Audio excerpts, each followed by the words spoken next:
Good morning, student. Welcome back to another video of History Chapter 1. In previous video, we will discuss about a growing middle class wages to the privileges and all the introductions and struggle to how to survive in the French society. In this video, we will discuss about the outbreak of the revolutions.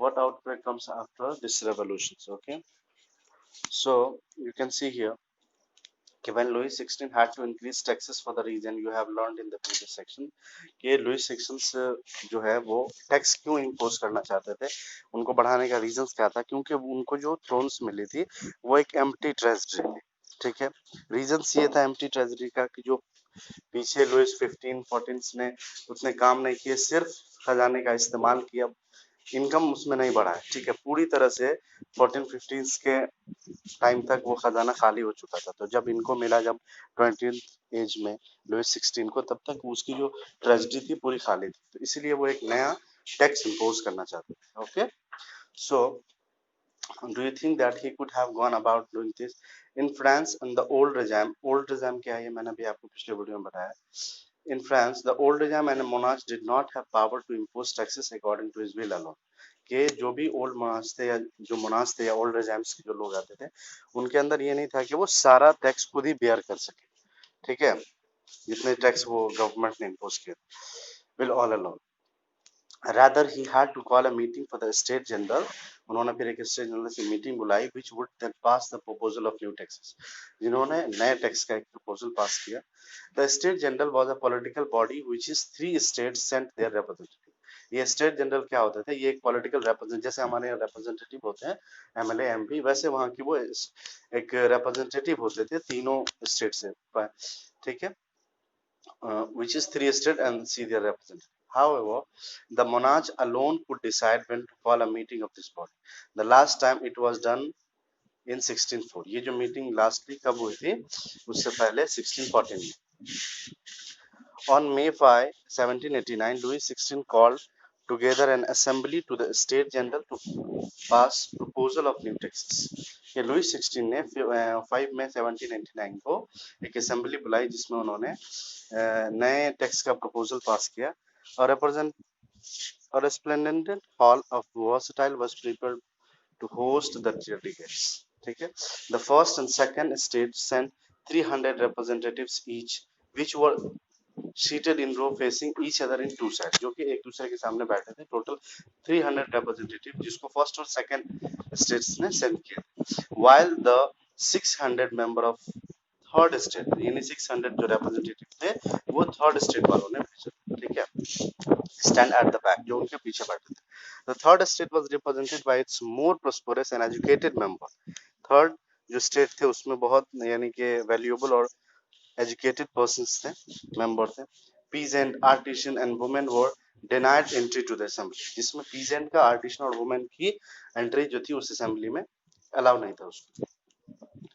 however their grievances and demand was listed in some 40,000 letters which his representative had brought with them ठीक है जो उन्होंने letter लिखे थे almost 40,000 वो सब लेके वो वहां पे आए voting in the state general in the past have been conducted according to the principle of each state had one vote तो उनका उन्होंने एक वोटिंग कंडक्ट किया कि हर स्टेट को एक वोट मिलेगा ठीक है तो इसमें एक एलिगेशन हुआ कि 300 रिप्रेजेंटेटिव है प्राइम में फर्स्ट से सेकंड स्टेट में उसके कंपेयर में जो थर्ड स्टेट है उनके पास 600 रिप्रेजेंटेटिव था पर उन्होंने कहा कि हर मतलब स्टेट का एक वोट हो लेकिन ये अपोज किए थर्ड स्टेट वाले की हमारा उनसे ऑलमोस्ट डबल है तो एटलीस्ट हमारा जो है वोट वो 2 होना चाहिए एटलीस्ट कि 1-1 है 300 के लिए तो हमारे लिए एटलीस्ट 2 वोट्स होने चाहिए ये उनका main assumption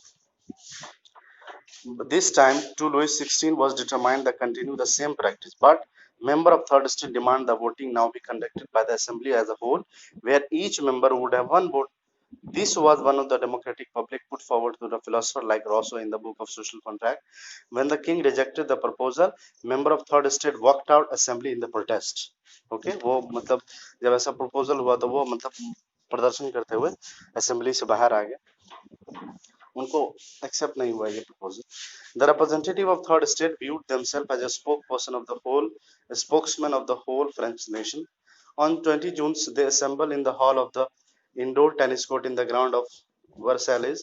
They declared themselves a national assembly and swore not to disperse till they had defied the constitution of France that would limit the power of monarchs. They were led to Mirabeau and Abbassius. Mirabeau was born in noble family, but was convinced of the need to do away with the society of feudal privilege. He brought out a journal and delivered powerful speeches to the crowd assembled in a Versailles.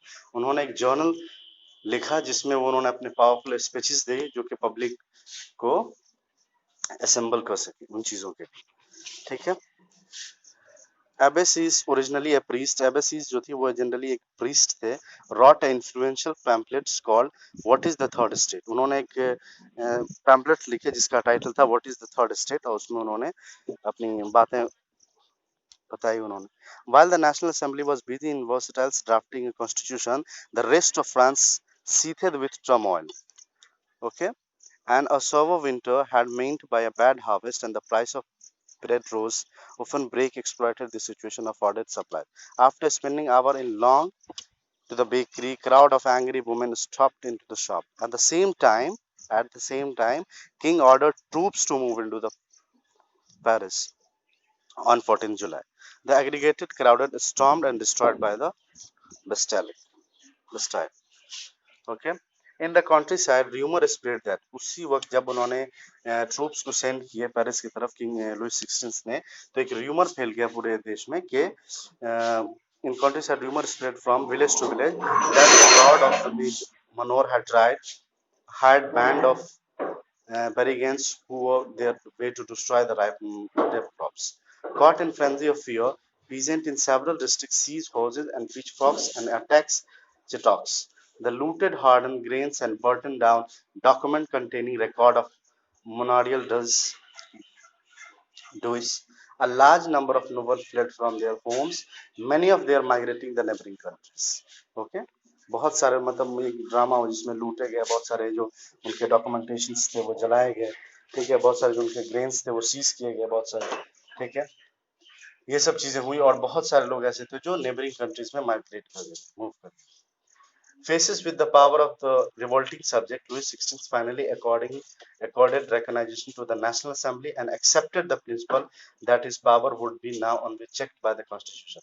On the night 14 August, 4 August 1789, the Assembly passed a decree abolishing the feudal system of obligation and taxes. उसके and में 4 अगस्त 1789 को assembly ने एक नया abolish पास किया, ठीक है, tax के against. A member of the clergy too were forced to give up their privileges. Theses and abolish the land owned by the church was confiscated. As a result, the government acquired asset worth of at least 2 billion levers. Labour जो थी वहां की currency थी उस time, ठीक है. That's it. तो ये था हमारा आउटब्रेक ऑफ रेवोल्यूशंस में. इसके अलावा जनरली आप देख सकते हैं, ठीक है, ये क्या spread of the great war, किस तरह से वॉर फैला था, ये सब फिगर्स में भी देख सकते हैं. एक जो हमने अभी टर्म पढ़ा था चैट्यू, इसका कैस्टल और stately residence belonging to the king of noble man and man और the state consisting of lord land and his mansions. Okay, so here are some details of outbreak of the revolutions. Okay, I hope you enjoyed it. If you have any doubt, message me in the comment box or in my YouTube channel. Have a nice day. Goodbye.